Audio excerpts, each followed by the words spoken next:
Hello বন্ধুরা, মায়ের সংসার চ্যানেলে আপনাদের সুস্বাগতম।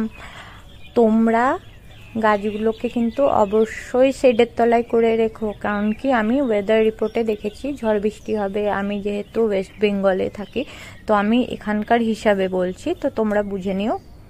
এই ওয়েস্ট বেঙ্গল কিংবা কলকাতা ওইসব সাইডে যারাই আছো বাগানিরা, তারা অবশ্যই নিজের ছাদ বাগানের গাছ আর বাগানের গাছ যাই করেছো, যেগুলোকে সরানো যাবে অবশ্যই সরিয়ে দিও, যাতে বৃষ্টিতে বা ঝড়ে গাছগুলো নষ্ট না হয়।